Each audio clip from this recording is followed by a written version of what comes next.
Hi everyone! I'm so glad you're here. This is going to be a really good talk. I'm sure that you've already wondered what we're going to talk about in the caption. And yes, you guessed it, we are going to go into what toxic positivity is.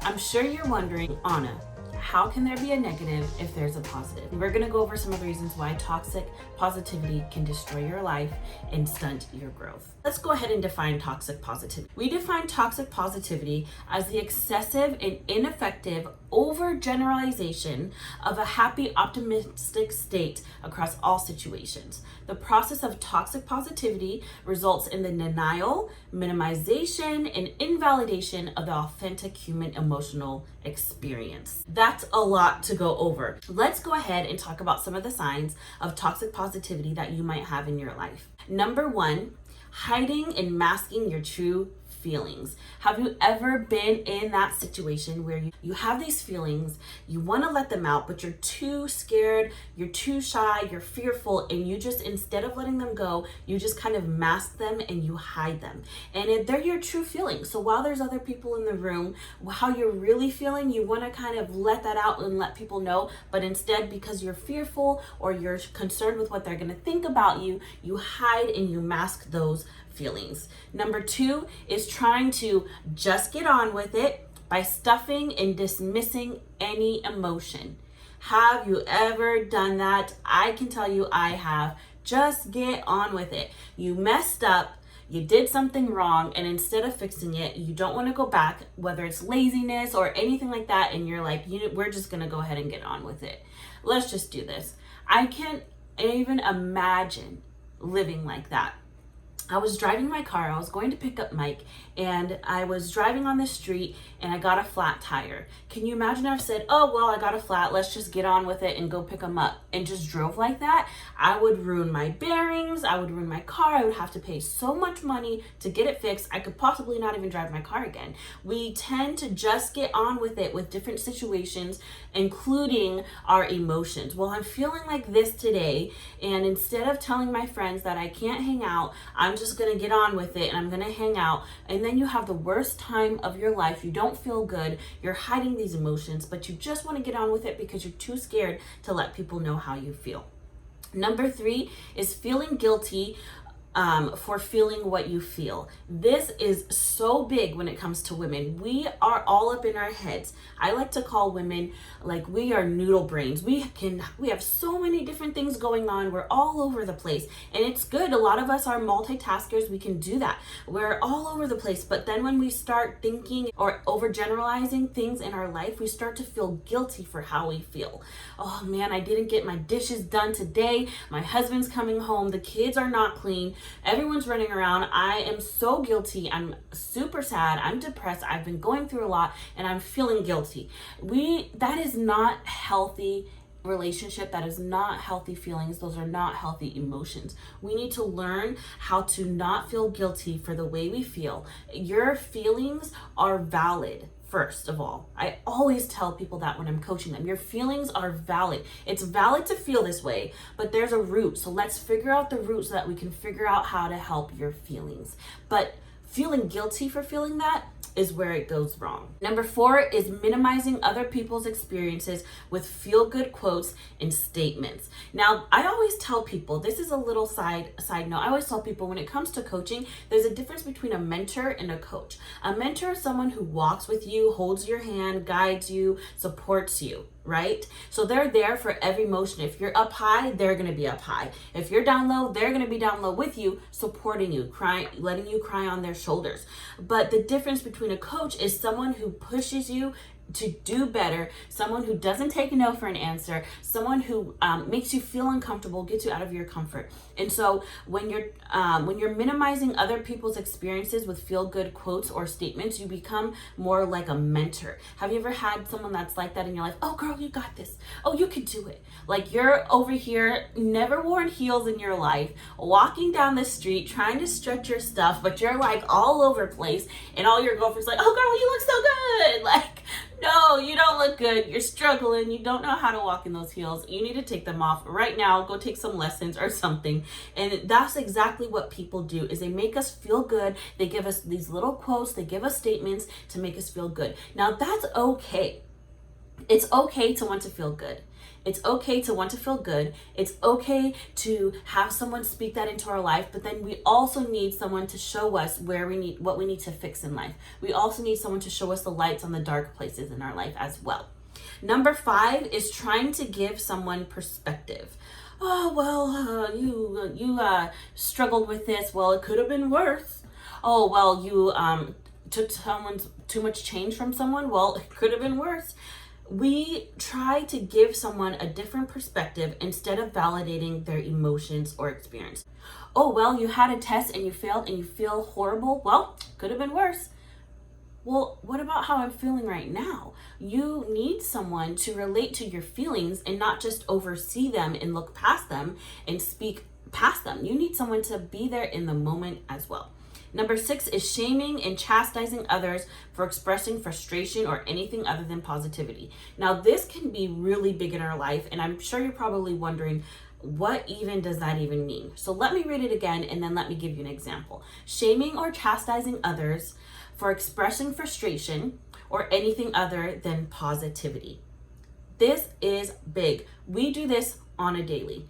Oh, well, I got my newsfeed, I got Facebook, and all my haters can just bye-bye. Yes, it's good. You don't want haters in your life. You don't want people to bring you down. But sometimes you need those people in your life to show you things. Sometimes you need to help those people in your life. Shaming and chastising them is different than just saying, okay, bye, I don't need this in my life. Shaming is putting them down publicly. Shaming is calling out by name. Shaming is saying, oh, well, this girl, did you see? We don't want to shame. We just want to remove. There's a difference between shaming someone and getting them off your back than just removing them from the situation, from your life, removing them from the party, removing them from the meeting. You just remove, you don't call them out, you don't shame. Number 7 is brushing off things that are bothering you with, it is what it is. How many times have you done that? How many times have you said that? Oh, well, it is what it is. I guess we're just going to do it like this. Or, oh, it is what it is. I guess I'm just going to have to suck it up and deal with it. No, you don't have to live like that. Your life has so much value and meaning for you to not have to just brush things off and say it is what it is. I love this quote by Carol Jung. She says, I'd rather be whole than good. I'd rather be whole than good. And I love this because this is so key for women empowerment and to be who you are, is you would rather be whole than just good. I could be struggling with so many things. I could be going through something. You could be going through a situation right now. You're struggling. You're so like in it. It's boggled down. Your mindset is twisted. It's just rain clouds and dark clouds all over the place. And instead of being whole and handling and fixing your situation, handling and fixing those emotions, you're just like, I'm good. It's okay. What makes us say that? Fear of being let down, discouragement, comparing yourself to other people, all those things make us rather say, oh, I'm good, than I'd rather be whole. If you are a woman striving to be empowered, striving to have a millionaire mindset, striving to live your best life, then making sure you're taking care of yourself first and not ignoring your emotions is essential. We don't want to ignore these emotions. It's okay to feel the way that you're feeling. It's okay to say, I'm not good. I need help. To force a positive outlook on pain is to encourage a person to keep silent about their struggles. A lot of times, shame is what causes us to not fix what needs to be fixed. A lot of times, shame is what causes us to kind of hide and bunker away. To force a positive outlook on pain, I'm struggling. I am going through this. And I need some help, but then everybody around me is just, oh, you can do it, girl. You got this. Don't you worry. You can make it. They're just covering me with all these positive quotes and not really helping me work through this situation.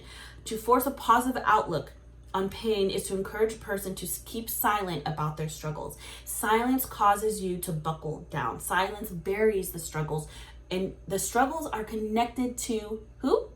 They're connected to you. So if you bury your struggles, you're burying yourself as a woman, you're burying yourself down, and you're not going to be able to shine. You're not going to be able to grow. Suppressed emotions. We go through all of these all the time. We just suppress how we feel, and actually suppressed emotions turns into depression. And so if we suppress how we feel and we don't handle the situation, we don't bring light to it, then we will turn into a negative Nancy. We will be depressed. We will always be down. We will never want positivity in our life, the true positivity. So here are some examples. I'm sure you guys are probably thinking, how can I change? Well, if you guys want to change, I offer free coaching sessions. I do a 30 to 40 minute coaching session to where I help you get change. But before we go into that a little bit more, let's talk about some different situations. We're gonna talk about toxic positivity, and then we're gonna come around and slap it in the face with a non-toxic acceptance and validation quote or saying. Here we go. Toxic positivity. Don't think about it. Stay positive. We want to replace that with describe what you're feeling. I'm listening. If you have a friend struggling and they're telling you all their struggles and emotions, don't think about it. Stay positive. It's okay, girl. You got this. No. Tell them, tell me what you're feeling. I'm listening and I'm here. Toxic. Don't worry, be happy.